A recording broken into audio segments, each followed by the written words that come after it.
आईला उगं वांग्याच भाजी खाल्ली तिच्या आईला. कसला वास रे हो.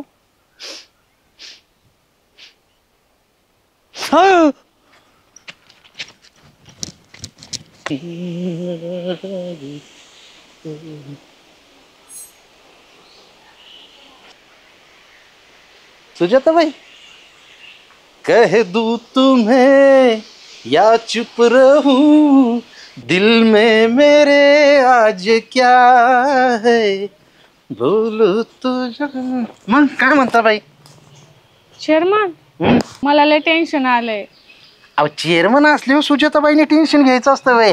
तुम्ही अजिबात टेन्शन घ्यायचं नाही. काही प्रॉब्लेम असला तर मला सांगा. अहो चेअरमन, माझा एक मानलेला भाऊ आहे. बर. तो येणार होता मला भेटायला. मग 3 दिवसापूर्वीच निघालेला आहे. 3 दिवस झाले आज त्याचा फोनच बंद आहे. मी लेवलची फोन लावते तर फोनच नाही लागत आहे. आणि सगळे नातेवाईक मला फोन करू विचारते तुझ्या इथंच आलाय. आणि मी काय सांगू, आता तो माझ्या इथं आलाच नाहीये. आणि मी पण फोन लावला वैतागले तर फोनच लागाना. एवढं काय त्याच्याकडे? आपल्याकडे अशी पोलीस यंत्रणा सुद्धा आहे. आपल्याकडे अशी गुप्तहेर यंत्रणा आहे. ते दुबईला जरी गेला असला ना, तिथून उंटावून उचलून तुमच्या समोर हजर करेल. अहो पण तो दुबईला कशाला जाणार ना, मला भेटायला येणार होता. अहो समजा गेला, उद्या जो पाताळात जरी गेला असला ना, तर आम्ही असं पोकलँड लावून उकरून तुमच्या पुढे हजर करू. तुम्ही टेन्शन नाही घ्यायचं. तुमचा भावच गेलाय ना, अहो त्याला समोर आणायची जबाबदारी माझी. तुम्ही कशाला टेन्शन? नक्की? हो नक्की. कुठे जाऊ देते हो, तुमच्या समोर आणून हजर करणार त्यांना 1 पीस मध्ये एकदम. किती वेळात आणता? अरे मला फक्त तुम्ही 1 दिवस द्या बर का. आजच्या आज भाऊ, ते नातेवाईकांनी इतका वैताग दिलाय मला. सगळे पाहुणे रावळे म्हणतात तुझ्या घरीच आलाय. सगळे मी ना फोन आहे ना घरात ठेवून बसले वैतागून. आता फोनवर नातेवाईकांना सांगा, अतिशय महत्वाच्या माणसाकडे मी तपास दिलेला आहे. त्यामुळे चिंता नाही. तो तुमचा भाऊ कुठे असू त्याला एकदम तुमच्या समोर आणून हजरच करतो. चालतंय चालतंय, तेवढं फास्ट करा पण. फास्ट म्हणजे आपल्या बसून यंत्रणा हलवीत असतो आपण सगळ्या. तुम्ही पण खुश व्हा, अजिबात टेन्शन घ्यायचं नाही. बरं बरं चालतंय. बघा मग तेवढं. आता खुश झाले की नाही तुम्ही? चालेल ना मग.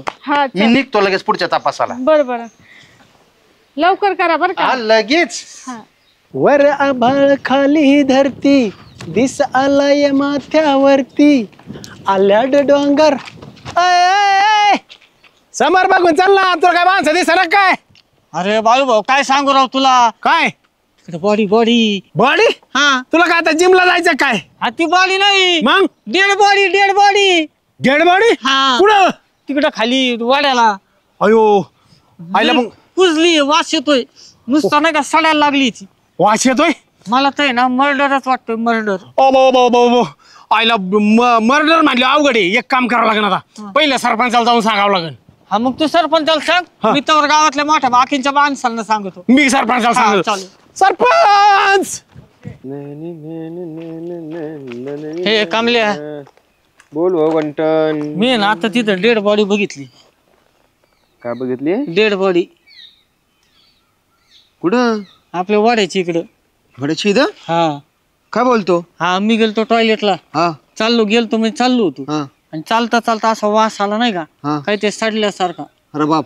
मग इकडं तिकडं बघितलं, तिथे एका ठिकाणी डेड बॉडी होती. अशी आधी मला 2 पाय दिसले, मग तोंड दिसलं. मग ते ना ती बॉडी अशी सडायला लागलेली. असा वास सुटला नुसता घमघमाट. बाबू घंटे, हा, आपल्या गावात काय ना काय होतच असतं. हा ना राव. जाऊन दे, जा तू पटकन जा. जाऊ का? हा जा जा. सरपंच. ओ सरपंच. ओ सरपंच, बरं झालं तुम्ही भेटले इथं. काय रे? अहो आपलं गावात अवघड झालंय. काय? अहो तो गांठी तिकडे कुठं त्या गावाच्या बाहेर परसाकडे गेला होता. हा, आणि त्याला तिकडे डेड बॉडी दिसली. आपल्या गावात डेड बॉडी? आता काय सांगायचं, इतका जोरात पळत आला ते म्हणलं मी परसाकडे सुद्धा बसलो नाही. डेड बॉडी पडली म्हणला तिथं. कोणाची असेल डेड बॉडी? काय माहित बा कोणाची असेल काय नाही ते. म्हणजे मला राव आलंच नाही म्हणलं. आता पहिलं सरपंचाच्या कानावर त्यांनी काय सांगितलं असं ना, कुजलेली आहे काय, चेहरा वास येतोय म्हणला देऊ. अरे वास येतो म्हणजे कुजायला लागली राव ती. हो. अरे पोलीस केस रे बाळू. डेंजर काम आहे ते. तुमच्या पातळीवर बघा काय करायचं ते. व नाही तर गावात काही तिसरा खेळवायचा. एक काम कर, आपला पोलीस पाटील आहे ना प्रदीप शिरसाट, हा हा फोन करून बोलून घे तिथं. आम्ही बी तिथं जातो, बघू कसं आहे काय, ओळखत काय तोंड बीड, आणि पोलीस स्टेशनला सांगू. ठीक आहे, मी त्याला फोन करून बोलून घेतो. चला चला. हो हो. आपल्या गावातले ना एक ना एक काही ना काहीतरी प्रॉब्लेम चालूच असतील भाऊ. आता काय आपलं कधी गावातले संकट आहे ना आपले दूर व्हायचे राहिला. हो चेअरमन ऐका ना, अहो ते घंटे ना घंटे संडासला गेला होता आपल्या गावाबाहेर. मग हो त्याला तिथे आहे ना बॉडी दिसली. काय बोलतो? हा सडली होती म्हटलं, वास येते भासा भासा. आपल्या गावातून कुणी गायब तर नाही ना? गावातून न राव. ती साक्षी गायब आहे बरं का. हो पण ते मारणार नाही, ती 4-5 जण मारीन अशी ती. ह्याला आपल्या गावातून मला नाही वाटत बरं का कोणी गायब आहे. पण सुजाताबाईचा एक मानलेला भाऊ येणार होता राव. सुजाताबाई मागाशी लय अशी बारीक तोंड करून बसल्या होत्या. त्या म्हणल्या माझा भाऊ 3 दिवसापूर्वी माझ्याकडे यायला निघलाय, मानलेला भाऊ. आणि मग फोन बिन फोन लागाना आणि तू इथपर्यंत पोहोचला नाही. सगळ्या नातेवाईकांचे फोन येते त्यांना. सुजाताबाईचा मानलेला भाऊ शोधायला निघलोय. आलं तिथं नसन काय सांगता येत नाही भाऊ. चेअरमन कोणी बी असू शकतं, पण ते लय सडलेले वासू राहिला काय समजाना ना. आणि आपण रुमाल बी जवळच बी जाऊ वाटत ना. बघूच आपण कोणी नेम. चला चला लवकर. चल मला ते सांगितलं तरी व्हायला लागलं. मला पहिले आवळा सुपर खावा लागणार आहे. बरं एक काम कर ना कामल्या, तू काय तू काय कर, तू असंच तिथं मंदिरापाशी थांब. मी सुजाताबाईला सांगून येतो. जा जा जा जा.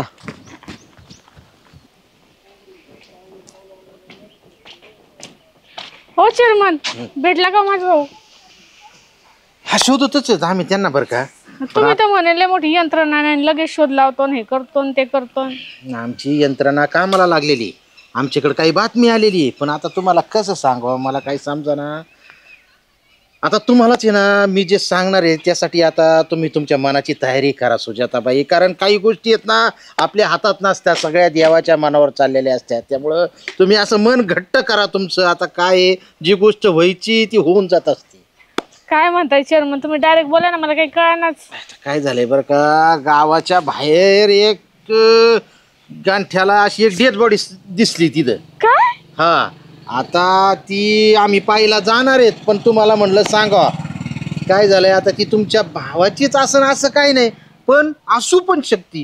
कारण आपल्या गावातलं तर काही कोणी गायब झालेलं नाही. बाई आवाज कसं काय झालं चेअरमन? अहो आता काय आता रडू नका, तुम्ही रडू नका, शांत व्हा. आपण अजून ती पाहिलेली नाही, पण ते काही असू शकते. आता तुमचा भाऊ 3 दिवस झाले गायब आहे आणि तिथं आता डेड बॉडी आता तिथं गेल्याशिवाय काही कळायचं नाही. पण तुम्ही धीर धरा, एकदमच असं काही. अहो मी नातेवाईकांना काय सांगणार आता? ते काय म्हणते माझ्या गावी आला आणि तो असं झाला. बाई आता काय करू? रडू नका रडू नका तुम्ही. आपण करू काहीतरी, तुम्ही रडू नका रडू. चला बरं आपण ती पाहू तरी काय. कुठे? चला तुम्ही. चेअरमन मला टेन्शन आलं, मला तर बघू बी वाटना. अहो तुम्ही सावकाश या. आता काय आहे, सगळ्याच गोष्टी आपल्या हातात नसतात. मला ते ना अशा थेट बड्या बघायचं म्हणलं ना अंगावर काटा येतो. 2 दिवस जेवण जात नाही. पण एवढा वास म्हणले कसं झाला असेल ते. तुम्ही रडू नका रडू नका. आले बघ सरपंच बी. बरं झालं चेअरमन तुम्ही भेटले. डेड बॉडी सापडली, जावं लागेल तिकडे आपल्याला. हा ना तिकडे जायचंय. जे बाई आहे का? हो ती का म्हणून राहिले. अहो काय झालंय सरपंच, 3 दिवस झाले त्यांचा मानलेला भाऊ यांच्या घरी यायला निघलाय. त्याचा फोन लागाना, त्याचा तपास नाही. सगळे नातेवाईकांना विचारतात. आणि आता ती बाटा माझ्या कानावर आलाय तिथे एक डेड बॉडी. म्हटलं यांच्या मानलेल्या भावाची आहे का काय बघावा, म्हणून त्यांना घेऊन चाललो होतो. अरे अरे अरे आता आपण देवाकडे प्रार्थना करू बुवा ते नसावा हा म्हणून. ना तेच तर आहे. अवघडच विषय झाला बुवा तो. तात्या चला आम्ही बी आलो. चला तुम्ही वा पुढं तुम्ही वा आलो. पुढं. हा वा पुढं तिकडच जायचंय. वा पुढं चला चला सगळे चला. हा. बर तो घंट्या बघितला का? आम्ही गांठ्या कुठे हेच पाहतोय. आपल्याला तिकडे जायचं, पण तो गांठ्या कुठे बाळ्या? येतोय म्हणला मागून त्यो. येतोय म्हणला हा. चला मग. चला बरं. तुम्ही रडू नका राव. तुम्ही मी सांगतो ना, तुम्ही रडू नका. अहो, रडू नका तुम्ही. आपण पाहू ना अगोदर काय आला गांठ्या. कुठे घंट्या तू? किती वेळ झाला राव तुमची वाट बघतोय मी. कुठे डेड बॉडी? चला तिकडं. चला बरं. हळू पोलिसांना फोन करावा लागेल. नका रडू. अहो, नका रडू तुम्ही नका. ती घारमाशीवर राहिला.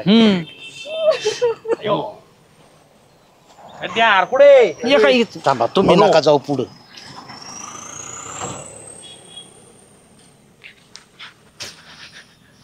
चेअरमन घंट्याची चुकच नाही. घंट्या फक्त डेड बॉडी म्हणला होता, आपण माणसाची समजलो. तरी मला तेच म्हणायचं सरपंच, ह्यो कुत्रा सुजाताबाईचा मानलेला भाऊ असणच कस काय? चेअरमन ही अपेक्षा नव्हती मला तुमच्याकडनं. बोल ना का माझ्यासोबत. अया ना काय झालं? सुजाताबाई थांबा ना. सुजाताबाई अहो ऐका ना. आता तुम्हाला ऐका ना. अहो ऐका ना.